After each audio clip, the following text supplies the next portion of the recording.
Okay. Good afternoon, everyone. Thank you all for being here.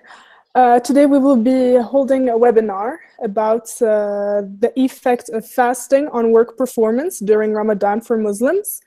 And today we have special guests that will be giving us more information and more experience on this issue. First, we have with us Ms. Marwa, who is a field worker and researcher in the positive aspects of fasting.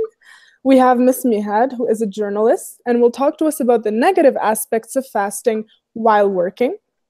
And then we have Mr. Mehdi, who will give us a testimony of a Moroccan Muslim living in France while working. And then we have Mr. Marwan, who is an HR manager in the McKinsey company, and he will be giving us today tips on how to deal with Muslims who are fasting. He will also tell us more about how HR managers can deal with this issue and potentially solve it. So first we're going to start with Ms. Marwa, who is a field worker. She has done a lot of research and will tell us today about the positive aspects of fasting. So Ms. Marwa, you have the floor. Hello, everyone. So I'm Ms. Marwa Kendri. I'm a field worker and a researcher in the aspect of positive aspects of fasting, especially in a workplace. But to start off, I'm going to give a testimony by Mr. Arslan Bukhari, who is the Executive Director at the Council of American Islamic Relations, CAIR, of Washington State. He says that work is business as usual. In fact, not only is he as just engaged and productive during Ramadan, but he's also busier than usual, since nonprofits like CAIR use Ramadan as an opportunity for greater community visibility, advocacy, and fundraising. He and his staff visit a different mosque almost every night of the month. As you know, the month of Ramadan is a holy month in where Islamic deeds are made.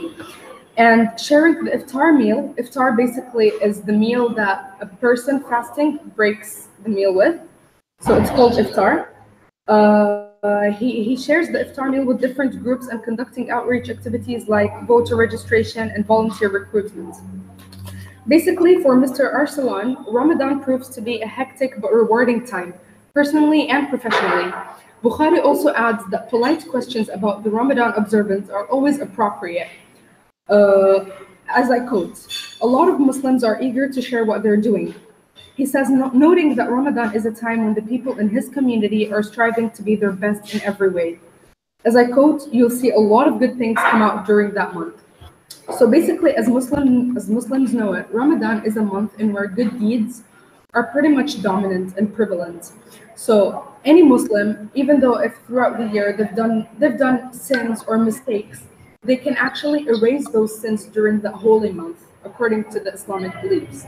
So basically, during Ramadan, fasting is a way to show that you're grateful for everything you have on your table, for the meals you have, for how you're grateful for all of these things. And on a spiritual aspect, that month is more of blessings. Now, to talk about what I'm pretty much specialized in, Ramadan is not only about fasting and doing the good deeds, it's also about taking care of your health. Many people might think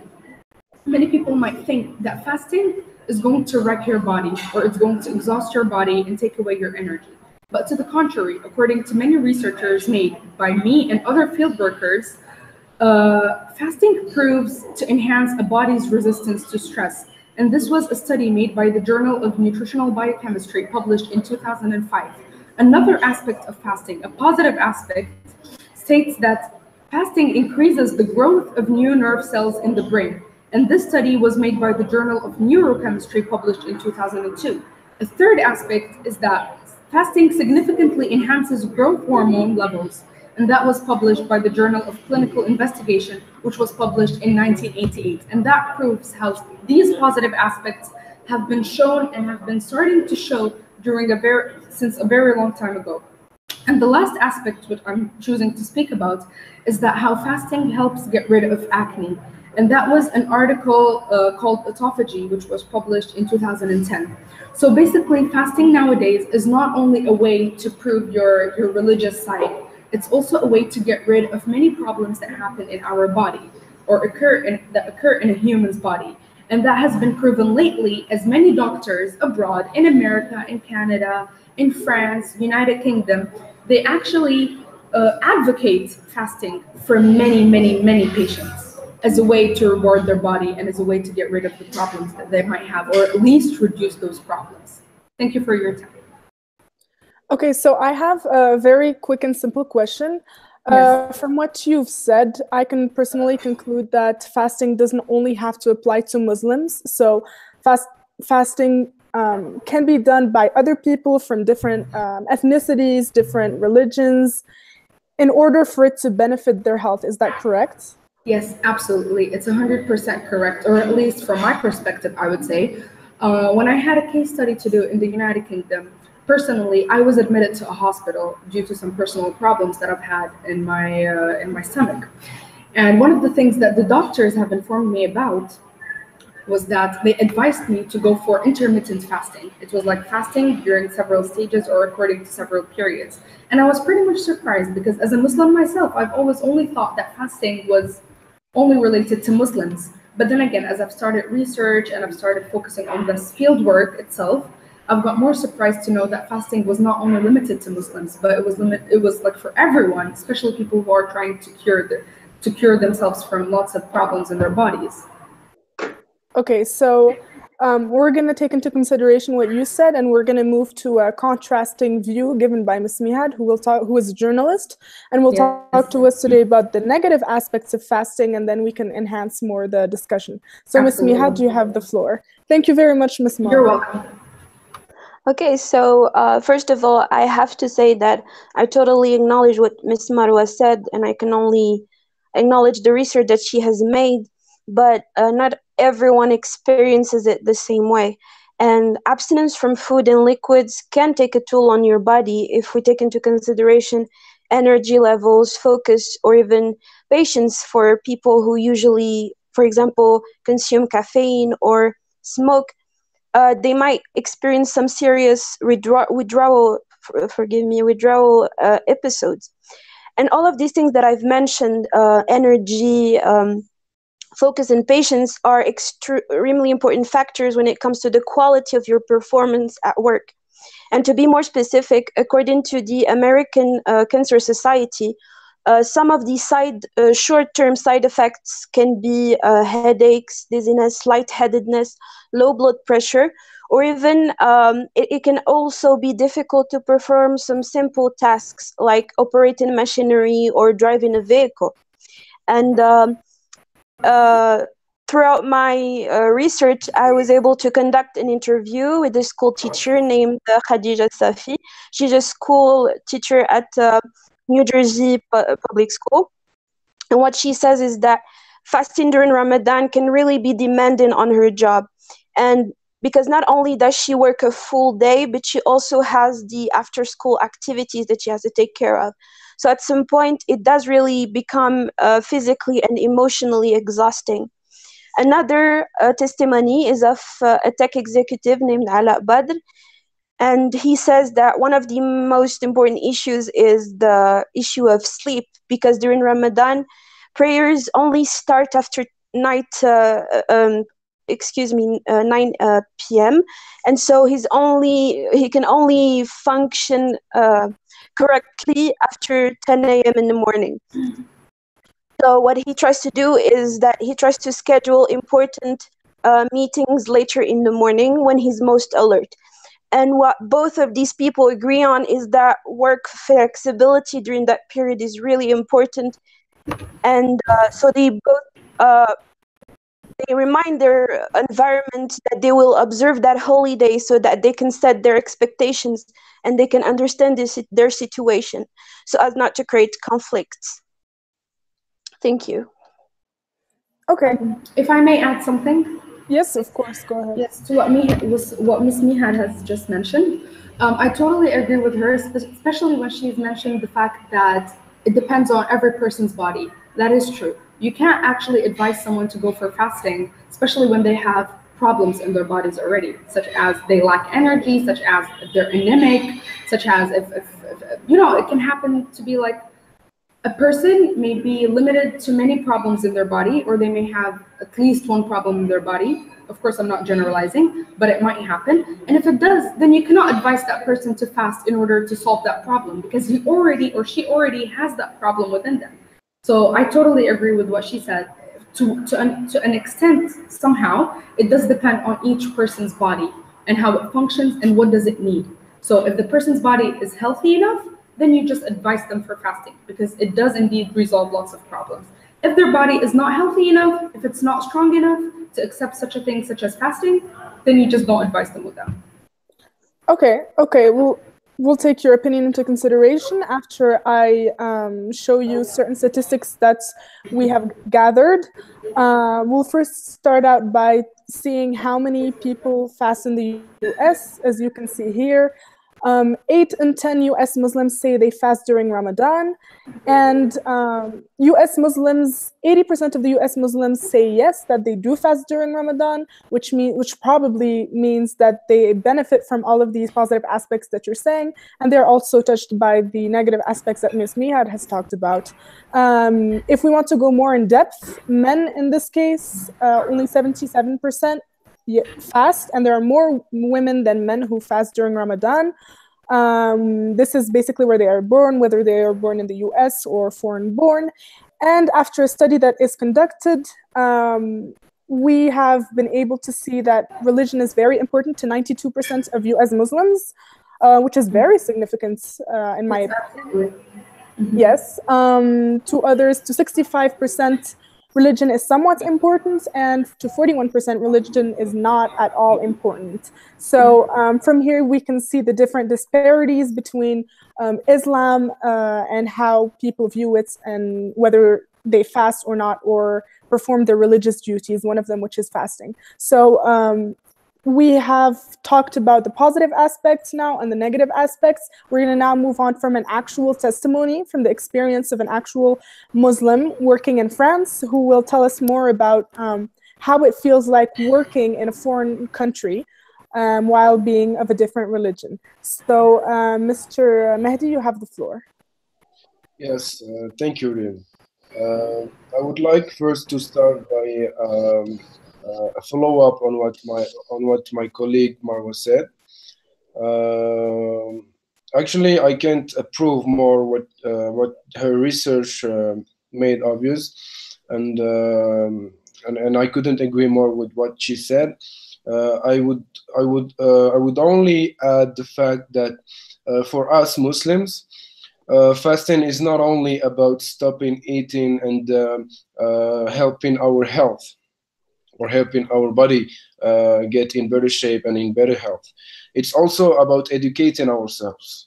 When we are fasting, we are actually not only holding up on food, we are also holding up on any bad kind of behavior. For us, Ramadan is a opportunity to stop any bad habits, any bad behavior, and make ourselves better. It's also a chance for us to feel for our brothers and sisters who do not have the same, if I may say, opportunities as us. Then moving to what Miss Mihad said. We do have some exceptions in Islam where we are dismissed from fasting. If you have health problem, if a woman or a man is old and they can't fast anymore, they are dismissed. If we are traveling, we can be dismissed from fasting. We do have a lot of exceptions where God is allowing us not to fast. And one should keep in mind that the first goal of fasting is helping ourselves and making ourselves better and helping our health.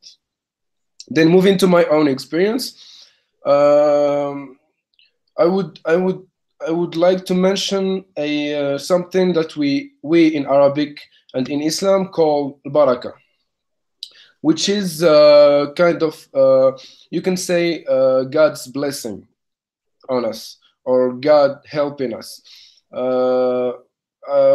Personally, when I fast, I feel God's barakah. I feel God's blessing and God helping me. I start feeling that my performances get better. I feel that there's more quality than quantity in my work. Moving on to compare fasting and spending Ramadan in my own country, which is Morocco, compared to spending Ramadan and fasting in France. I would like to say that here in Morocco, everyone is fasting. When you are fasting, everyone is fasting. It's Ramadan, and everyone is fasting. And even people who are not fasting, they are respecting you by not eating in front of you. However, in France, not everybody is a Muslim. Actually, you can say that in my workplace, Muslims are rather a minority. So you can find everyone eating. And you cannot ask them not to eat because you are fasting. They are not Muslims, so there should be mutual respect. So you are fasting, they are not. They can eat if they want. However, when you have some close friends or some family, and they know that you are fasting and they are not eating in front of you, to show respect to you. In what concerns my boss, they knew when hiring me that I were a Muslim. They knew that there is a month called Ramadan where I would be fasting. However, they are not really concerned about it in a bad way. In fact, the only times when they ask me about Ramadan or about fasting or about Islam is by curiosity. So excuse me. I can see that Mr. Marwan has a question for you, just because we have time constraints. Okay, sure. So I'm gonna have to give him the floor for a bit, and then you may continue. Okay, so thank you, Mehdi, for sharing your experience in France. I know that it can be hard sometimes to fast there, but I have a question regarding your company, the company you work with. Do they value the work you do, and at some point give you a leave period where you can just enjoy your time, whether it's at the end of Ramadan or during Ramadan, you get the whole month? I don't know, like, or you get 1 week. Like, do they give you some time for yourself and to enjoy with your family and travel? Well, we have, I can take holidays if I want on Ramadan. That's the case of everyone. You can take holidays whenever you want. On the other hand, I have to say that they are pretty much flexible. They are pretty much flexible in the terms that when I finish my work, I can leave. It's not about how much time you work, it's about your performance. They are not concerned about if you are fasting or not. They are concerned with whether you do your work or not. So I perfectly do my work even though I'm fasting. As I said, while I'm fasting, I do more quality than quantity, and they are pretty much satisfied with that. May I add? Sorry. May I add a small thing, please, to say? I think, as what Mr. Mehdi has just informed us, it's not only him, but I think I've also had interview with lots of people who fast while working or while studying or whatever, as long as they're engaging into something useful or something that they have to give energy off. Many people, surprisingly, have mentioned that actually they work way much better and they're way much productive while fasting at a workplace. And that again proves the study that I've made regarding how fasting enhances a body's resistance to stress. When the stress is reduced, energy can be given off more easily and more flexibly, if you would like to say. So I think that proves the point. However, there are other people who tend to say that no, when they're working while they're fasting, the energy is not really as strong as it is while they're having an energy intake, such as eating or drinking something. But from Yes. Mr. Mehdi's, from what I understand from what Mr. Mehdi said, his work performance definitely decreased because he said he's not able to produce quantity, but he's more trying to produce quality, while in the workplace we require both quantity and quality. Absolutely. So we may conclude that fasting definitely does have some impacts on the way you work. Of course, it does. But let me tell you something, if I may add. Yes, go ahead. Yes, there was a person who I interviewed regarding their performance at work while fasting, and they've exactly said what Mr. Mehdi has said, that they don't feel as productive as they are when they eat or whatever. And I suggested to that person, I advised them to go for analysis, and they did. And that showed, the analysis that they've made showed how they're anemic, or they have a problem in their blood, you know, the blood intake. And that proves again why they can't really perform well, you know. So Yes. I think, for example, I would advise Mr. Mehdi to go for analysis, to do some analysis. But I know that Ms. Mihad has something to say, so I'm going to have to give her the floor. Yes. I only wanted to add that maybe to summarize, We are maybe having some technical difficulties. All We right. cannot hear you very well. The sound is gone. How about now? Okay, perfect. Yes, we can hear you. Okay, I'm sorry. No, it's What okay. I can say is that maybe we could all agree that every person that has to fast during Ramadan needs to first understand how their body functions and understand maybe the extent of how difficult or how easy it can be for them. So being cautious that way, they can also maybe prepare their environment, their work environment, to how their body is going to change, or maybe how their behavior is going to be impacted. So that they can make it, like I said before, set the expectations, and so that everything goes smooth.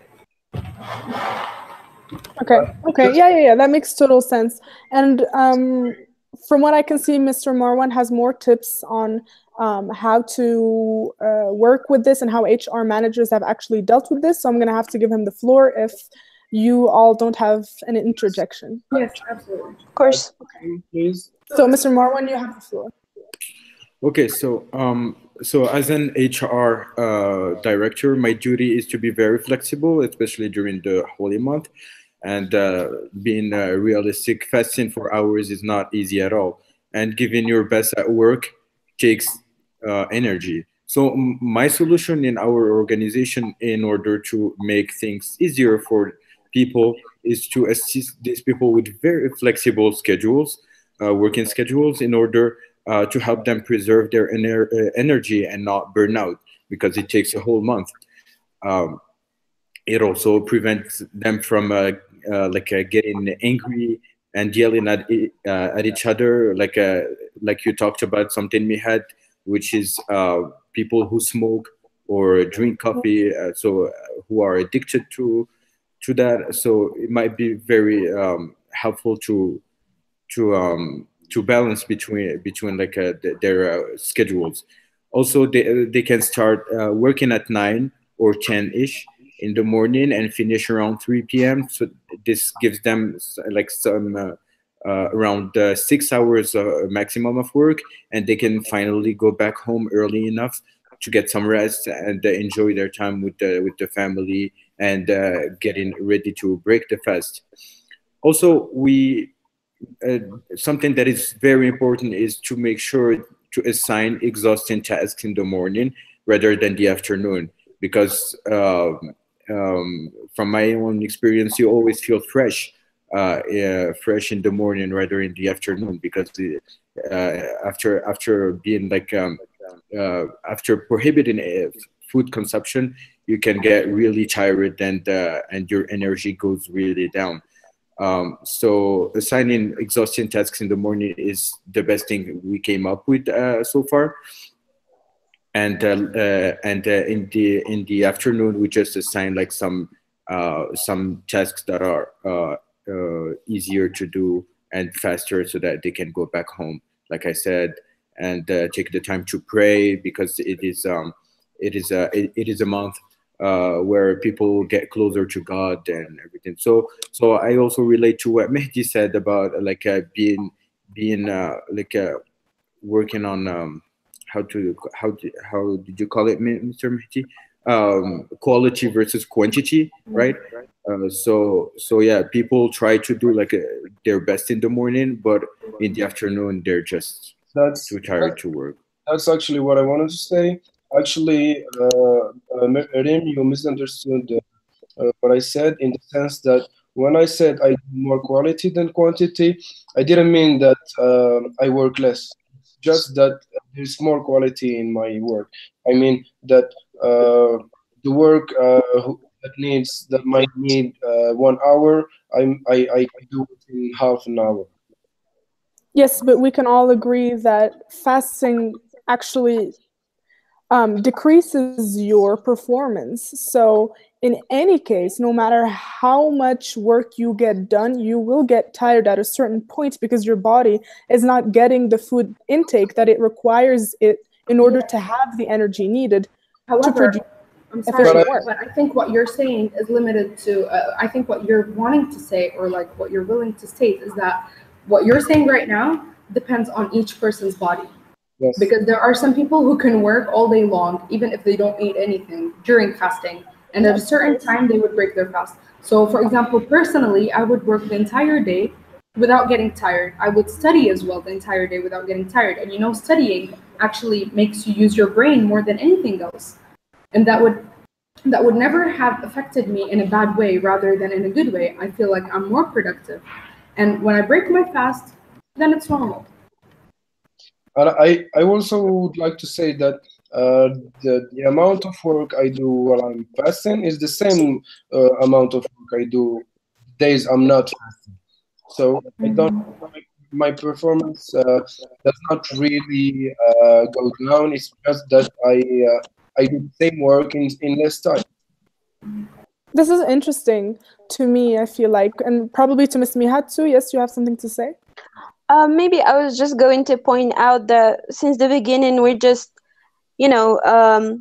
mentioning very specific cases. Maybe it's not really possible to generalize to say, this is how you're going to experience Ramadan, this is how you're going to feel. It's a very personal thing. It really depends on how well you know your body and how well you're going to prepare yourself. Yes. And in that case, where you work, it's important that they take into consideration that period of time and what it entails. Yes, absolutely. I couldn't agree anymore. Reem, we can't hear you. Yes. Can you hear me now? Yes. Yes, perfect. Okay, perfect. So I can see that some of our viewers have some questions. One of them is from Miss Sophia Root. She's asking, how can someone who is not Muslim go about to learn the rules regarding fasting so that they can also participate? Can you repeat the question, please? Yes, of course. I will actually even write it in the chat so you can see it. The question is, how can someone who is not Muslim go about to learn the rules regarding fasting so that they can also participate? The best way, I think, is asking another Muslim, someone who is a true practitioner of Islam, someone who knows the rules of fasting, someone who knows the reason for fasting and how could it be done. That's one. Two, research as well. You can research anything about Muslims or the fasting part specifically, and you would find the answers needed. However, not from any website, from specific websites, from specific credible sources that state the rules thoroughly and carefully.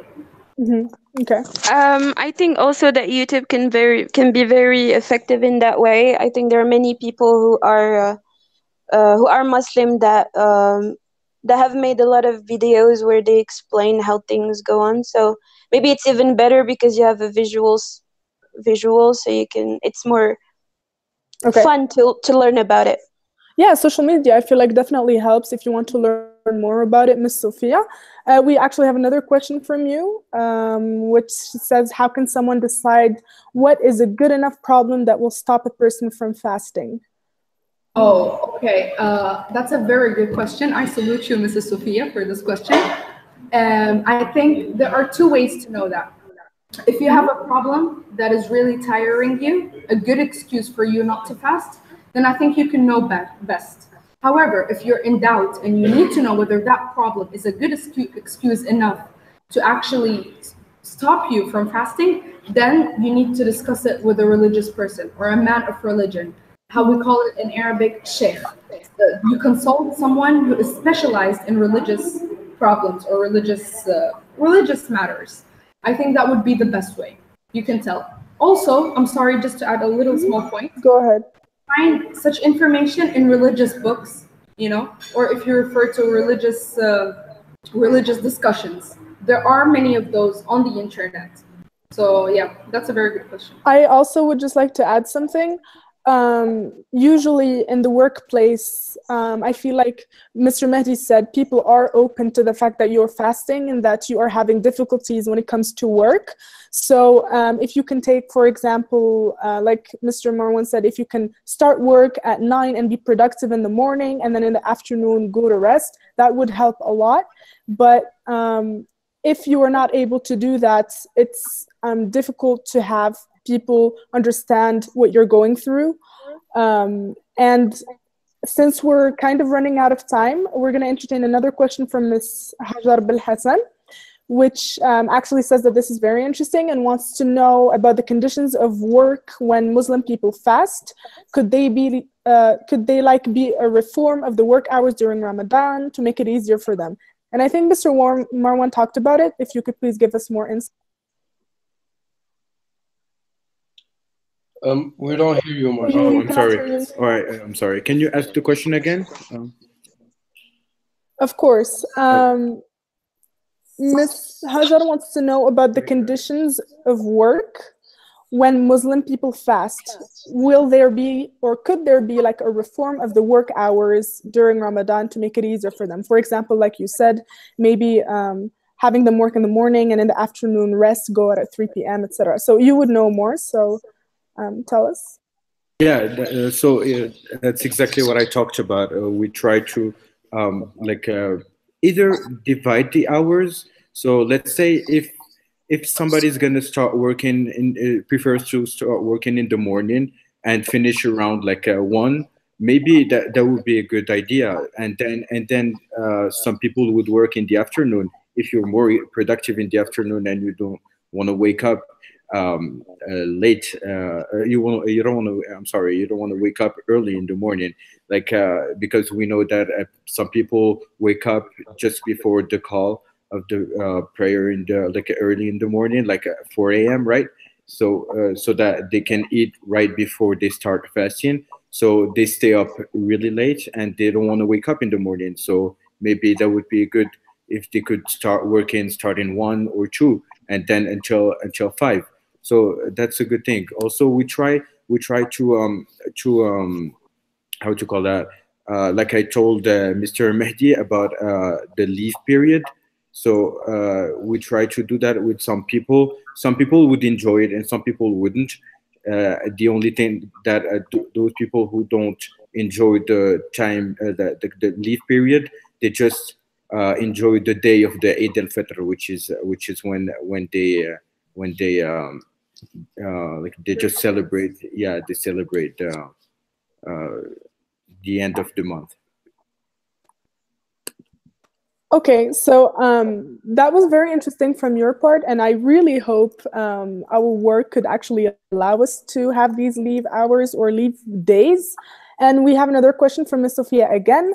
You're very enthusiastic, Ms. Sophia, thank you. She's asking, one could say that fasting helps alleviate addiction to smoking or caffeine. Is this true? Yes. Actually, Ramadan is one of the best opportunities, and fasting is one of the best opportunities to stop smoking or to stop any bad habit, as I said, because you don't eat all the day, and then when you eat, it's night, and then you sleep, so you don't have time to smoke, and you even stop thinking about smoking. So I know that I know something, and correct me if I'm wrong, I'm not very sure of this, but we have, or Muslims have 45 days before Ramadan where they cannot drink or practice anything that is not, that is not that is prohibited, yeah, in Islam. exactly, that is prohibited. Is this true? Because Yes, that is true actually. But I think again it depends because Islam, has many branches in it. There are Sunnis, there are Shiites, Shia, and so on. So according to each one and how they see it, the 45 days period that you've spoken about. But to answer what Ms. Sophia has just asked, I think that is true. However, like in the beginning, during the first 2 days or 3 days, sometimes even the first week, it might be extremely hard to cut off or to even get through the idea that, oh, I need to stop smoking from a certain period of time to a certain period of time. However, I think it becomes a habit later on, and some people even stop smoking after Ramadan just because they got used to the fact they didn't smoke during fasting. So this leads us to another question from Mr. Anas Mendili, who is asking if it's possible for people not to fast just so they can go to work. What do you have to say? I think Ms. Mihad has something to say.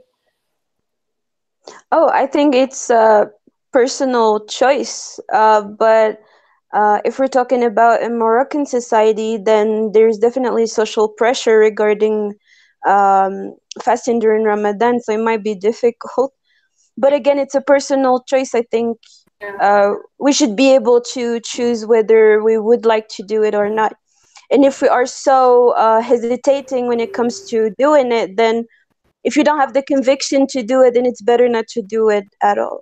For sure, for sure. I can see that Mr. Marwan has a question or maybe an interjection as well. I'll give him the floor. Yeah, so it's regarding the question of Mr. Anas. And I'll follow up on what Mihad just said. It is true that it's a personal choice, but from my my experience in our company, Muslim people don't stop fasting just because they have to go to work. It's just amazing to see that they still keep up, and they give their best even if they're fasting. So I just wanted to give you my experience from from what I experienced in our company.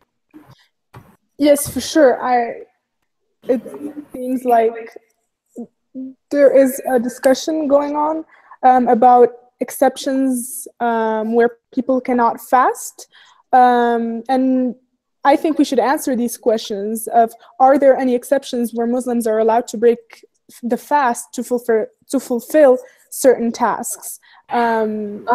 Ms. Sophia is saying that you have to be sick not to fast, or maybe traveling, like long travel. This is correct. I would agree with her. I would definitely agree with her, because having a valid excuse is different than not having an excuse at all, or just having a subtle excuse. I mean, during long times ago, people had to travel from a desert to a very long place, to a very far place, for a long distance, and they would still fast. So what is our excuse? The only excuse that could be valid, or at least Islamically seen as valid, is when you experience some certain amount of pain, unbearable pain, or something that you cannot really tolerate anymore or any longer. That's when you're allowed to break your fast. That is when you have a valid excuse. And just to add on, Yes, go ahead, sorry. When it comes to exceptions, you always have the opportunity to make up for it afterwards when you're not sick anymore, when you don't have your issue anymore. Exactly. Yes, you can do that. And since we're running out of time, we will just look at some tips on on how to prepare for Ramadan and ways to get yourself ready for the challenges of this holy month.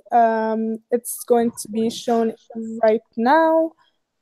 So how to prepare for Ramadan. There are 8 ways to get yourself ready for the challenges of the holy month. First, you can start by creating a calendar, by regulating your diet, as well, like Ms. Marwa and Ms. Mihad have said. You can also visit the doctor in terms of health issues. This could also be an exception to you not fasting. Also plan how you're going to spend this holy month. Try to wake up early, like we have said in the discussion, because you get more work done in the morning, and you're more effective. And Ramadan is also a spiritual month where you can prepare yourself spiritually and say goodbye to the bad habits, which takes us to the question of Ms. Sophia, that yes, Ramadan can help you try to get rid of smoking, or maybe lessen your caffeine intake, and also make a diet plan in order for you to basically help yourself when it comes to the food intake that you have. So I would like to thank you all for being here today and for participating in this conversation and this fruitful discussion. So do you have any questions from your part? Not at all. I think from my part, it's all clear, all settled. Perfect. So thank you, Mr. Marwan. Thank you, Ms. Marwa. Mr. Mehdi, thank you for being here. Ms. Mihad, and thank you for hosting this webinar and for being here. Thank you as well. Thank you. Have a good day. Thank you, you too.